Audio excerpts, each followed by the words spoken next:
Hello दोस्तों, मंजो हिंदी कहानी में आपका स्वागत है। आज की कहानी है 16 साल की नंगी लड़की। वह नंगी थी, अल्मोड़ा के रघुनाथ मंदिर के पास उकड़ू बैठी हुई। उसकी उम्र लगभग 16 साल की होगी। सिर से पैर तक काली काली, दूर से ऐसी लग रही थी जैसे किसी ने मंदिर के आगे काले रंग का कपड़ा फेंक दिया हो। वह नंगी थी नहीं, वह नंगी जैसी लग रही थी, क्योंकि जितना काला उसका शरीर था उतने ही काले उसके कपड़े भी थे। ऊपर के हिस्से में एक हाफ टी शर्ट जो सालों से धुली ना होने के कारण काली पड़ गई थी, और निचले हिस्से में घुटने तक का एक फ्रॉक जो मैला कुचैला तो था ही, साथ ही जगह जगह से फटा हुआ भी था। मेरी नज़र अब उसके पैरों से ऊपर की ओर बढ़ रही थी। उकड़ू बैठने के कारण उसका पिछला हिस्सा भी नजर आ रहा था। उसका अंडरवियर भी फटा हुआ था, जिसमें से उसका दाहिना कूला बिल से बाहर झांकते चूहे सा दिखाई दे रहा था। जो ही मेरी नज़र उसकी नज़र से मिली, त्यों ही मेरी नज़र झुक गई। मैंने वह देखा जो मुझे देखना नहीं चाहिए था।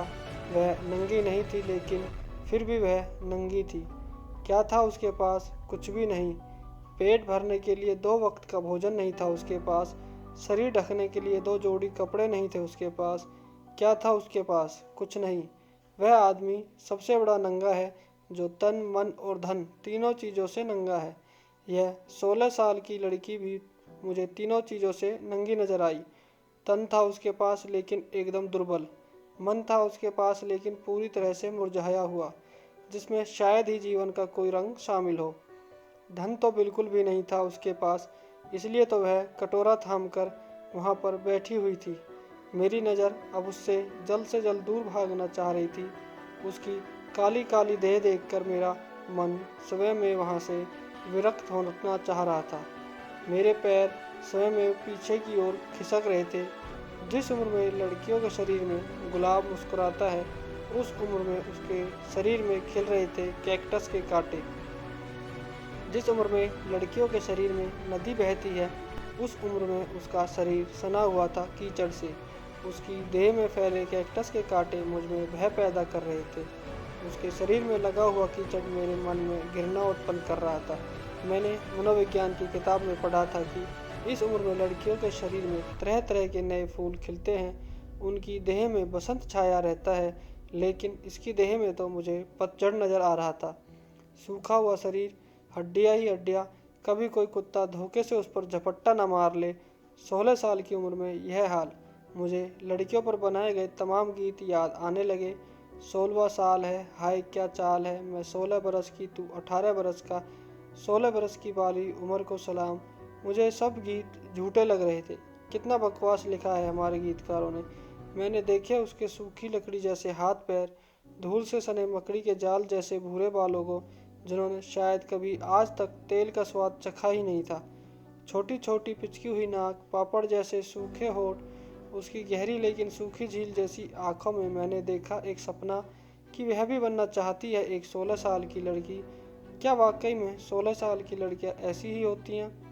मुझे टीवी का एक विज्ञापन याद आया, जिसमें एक 16-17 साल की अर्धनग्न लड़की कमर लचकाते हुए आती है और कहती है, नया ब्यूटीफुल फेयरनेस क्रीम जो आपकी त्वचा को बनाए मुलायम, सुंदर और आकर्षक। ऐसा कहकर वह कूल्हे मटकाती हुई चली जाती है। एक बार तो मैंने सोचा कि जरूर इस लड़की को यह क्रीम खरीद कर दे देनी चाहिए। फिर मैंने सोचा कि इसके लिए तो 2 वक्त की रोटी काफ़ी है, क्रीम से यह क्या करेगी। मैंने कदम आगे बढ़ाए, लेकिन मेरी नज़र अब भी उस पर ही टिकी थी। वह अब खड़ी हो गई थी। उसने अपने बाएं हाथ में पकड़ा कटोरा आगे कर मुझे आवाज़ लगाई, बाबूजी। मैं वहीं पर ठिठक गया। मुझे उसका बाबूजी कहना बिल्कुल अच्छा नहीं लगा, क्योंकि मैं 26 साल का जवान लड़का था। वैसे उसने मुझे दद्दा कहना चाहिए था, लेकिन उसका दद्दा कहना भी मुझे अच्छा नहीं लगता। तो क्या कहना चाहिए था उसने मुझे? अंकल, भैया, दोस्त या कुछ और? खैर, मुझे उसका बाबूजी शब्द बड़ा अजीब लगा, और उतनी ही अजीब लगी उसकी आवाज़। उस आवाज़ में थी एक पीड़ा, ऐसी पीड़ा जो एक बच्चे को होती है उसका खिलौना छीन लेने पर, ऐसी पीड़ा जो एक खच्चर को होती है उसके पीठ पर क्विंटलों बोझ लाद दिए जाने पर ऐसी पीड़ा जो एक बकरे को होती है उसकी बलि देते समय, वह एक शब्द में न जाने कितनी पीड़ाएं थी। कौन कहता है कि पीड़ा केवल मारने पर ही होती है? पीड़ा तो तब भी होती है जब सपने मर जाते हैं। कौन कहता है कि जलन तभी होती है जब उंगलियां जल जाती हैं? जलन तो तब भी होती है जब सपने राख हो जाते हैं। सोचता हूँ, क्या वह लड़की सपने देखती होगी? सपना तो कोई भी देख सकता है, लेकिन इस लड़की को क्या मालूम कि सपना क्या होता है? नहीं, अन्य लड़कियों को देखकर जरूर इसके मन में भी ख्याल आते होंगे कि वह भी उनकी तरह बने। काश एक आध खुशी उसके जीवन में भी हो। उसका मुरझाया हुआ चेहरा देखकर लगता नहीं कि आज तक वह कभी मुस्कुराई होगी। किस्से, कथाएं, खेल, जोक्स, चुटकुले शायद आज तक उसकी ज़िंदगी में आए ही नहीं होंगे। मैं आगे पीछे दाएं बाएं चारों तरफ नज़र दौड़ाता हूँ। मुझे उस लड़की के सामने से गुजरने वाले अनेक लड़कियाँ दिखाई देती हैं। एक लड़की जो 20-21 साल की लग रही थी, उसने एक नीला टाइट जींस और गुलाबी टॉप पहना हुआ था और उसके पैरों में ऊंचे हील वाले सैंडल मुस्कुरा रहे थे। वह ठक ठक करती खिलखिलाती हुई अपनी सहेलियों के साथ चली जा रही थी। उसके साथ एक दूसरी लड़की थी जो संभवतः 18 साल की थी। उसने निचले हिस्से में एक हाफ जींस पहना हुआ था और ऊपर एक जालीदार टॉप, जिसके भीतर गहरी लाल रंग की ब्रा उसकी सुंदरता को और अधिक बढ़ा रही थी। उनके साथ दो और लड़कियां थीं, जिनमें से एक ने रंग बिरंगा सूट पहना हुआ था और दूसरी ने जीन्स और कमीज पहनी हुई थी। दूसरी वाली लड़की ने कमीज के बटन खोले हुए थे, जिस कारण चलते समय उसके अंतर वस्त्रों के भीतर हलचल पैदा हो रही थी, जो साफ नजर आ रही थी। उस हलचल में इतनी पावर थी कि वह बाजार में चलने वाले लड़के ही नहीं, बूढ़े बुजुर्गों के शरीर, मन, विचारों में खलबली मचा दे। मेरे मन में भी खलबली हुई और 16 साल की लड़की में खोया हुआ मेरा मन खूबसूरत लड़कियों के रूप जाल में उलझ गया। उन लड़कियों के आगे बढ़ने के बाद मैंने इधर उधर नज़र दौड़ाई। मन ने कहा कि क्यों ना खूबसूरती का आनंद लिया जाए और इनके पीछे पीछे चला जाए। दरअसल मैं आदमी बाहर से कितना भी महान बनने की कोशिश करे, लेकिन भीतर से वह नंगा ही होता है। सुंदरता को देखकर मनुष्य का मन बहक जाता है, क्योंकि सुंदरता में एक मायावी आकर्षण होता है जो सबको अपनी ओर खींचता है। उन लड़कियों में एक लड़की मुझे इतनी सुंदर लगी कि मेरा मन गुनगुनाने लगा। आप जैसा कोई जिंदगी में आए तो बात बन जाए। मन भी बड़ी अजीब चीज़ है, जितनी तेज़ी से भागता है उतनी तेज़ी से वापस लौट भी आता है। खूबसूरत लड़कियों से लौटकर मेरा मन पुनः उस 16 साल की लड़की पर आ टिका था। मैंने सोचा कि क्या उस 16 साल की लड़की का मन नहीं करता होगा इन लड़कियों की तरह सुंदर बनने का? क्या वह नहीं पहनना चाहती होगी विविध किस्म के परिधान?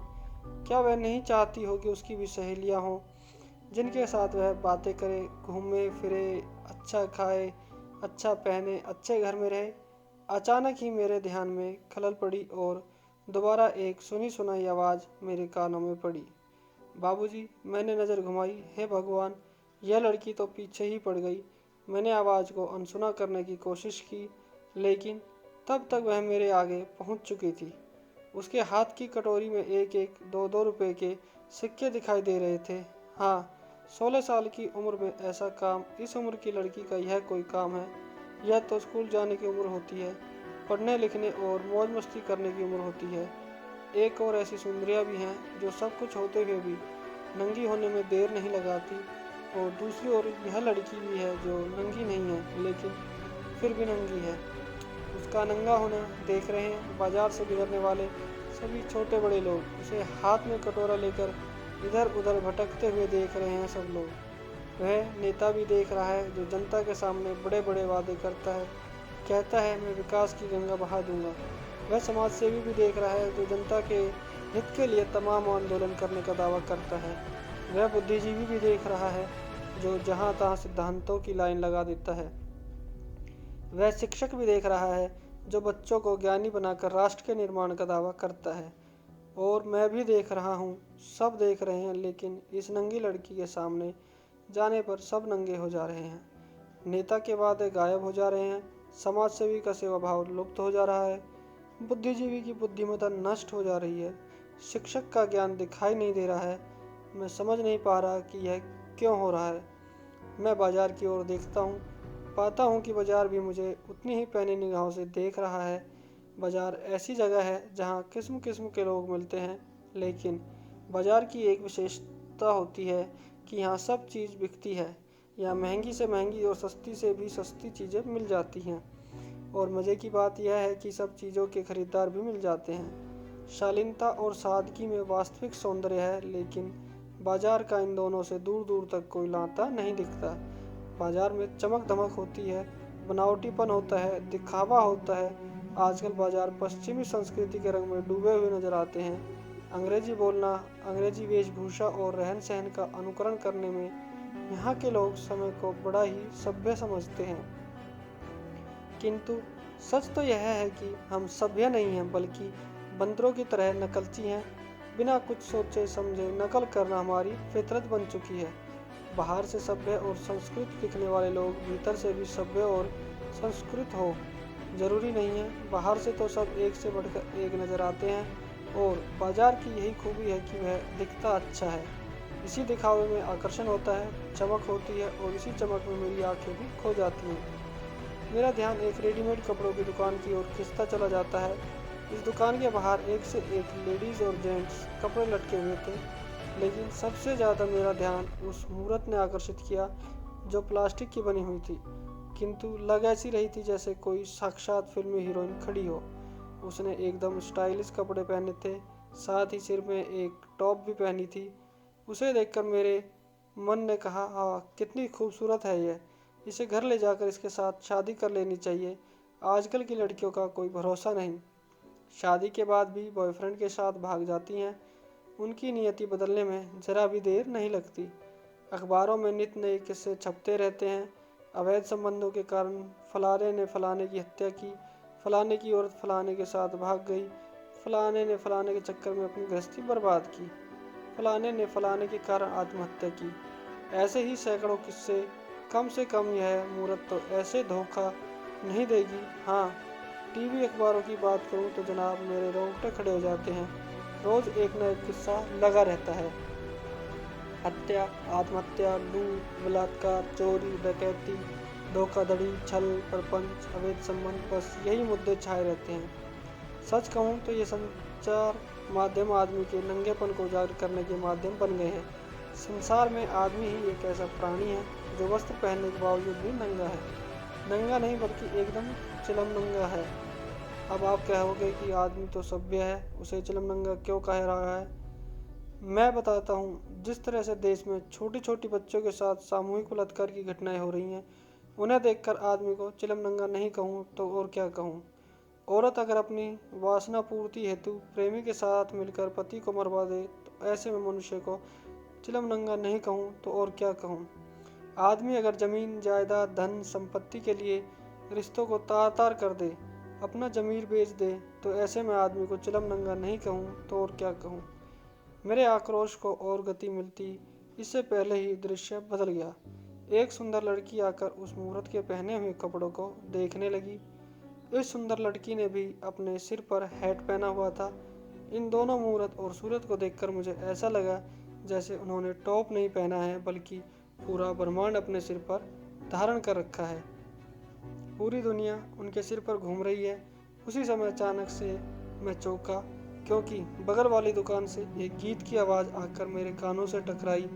लड़की ब्यूटीफुल कर गई चुल, देख के तेरा रंग सांवला, लड़की नहीं तू है गरम मामला।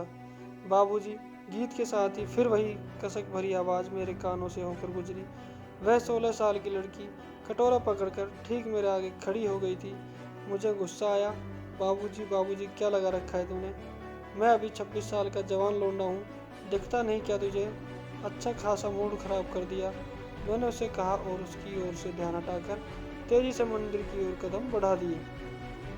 मंदिर में मैंने हाथ जोड़े और 50 रुपए का नोट पर्स से निकालकर पुजारी की थाली में रख दिया और भगवान से विनती की, हे प्रभु, ध्यान रखना, सब अच्छा करना, कमाई होती रहे, घर बार चलता रहे। इसके पश्चात मैं बाहर की ओर आ गया, लेकिन सीढ़ी पर पहुंचते ही देखता हूं कि वही 16 साल की लड़की दोबारा मेरे सामने खड़ी है। जैसे ही मेरे ऊपर उसकी नज़र पड़ी, उसने कटोरा आगे बढ़ा दिया। बाबूजी, 1-2 रुपया जितना भी है उतना दे दो। भगवान भला करेगा। मैंने गुस्से में कहा, नहीं है मेरे पास। उसने आखिरी कोशिश की, बाबूजी, माँ बीमार है, तब मांग रही हूँ। मैंने कहा, बहाने मत बना, चल भाग।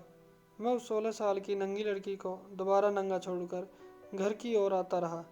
रात को जब मुझे शाम की यह घटना याद आई तो मैं समझ नहीं पाया कि वह 16 साल की लड़की नंगी है या फिर मैं नंगा हूँ, या फिर यह दुनिया ही नंगी है, या फिर हम सभी नंगे हैं। दोस्तों, अगर आपको ये कहानी पसंद आई तो कृपया वीडियो को लाइक कर दें और हमारे चैनल को सब्सक्राइब ज़रूर करें। धन्यवाद।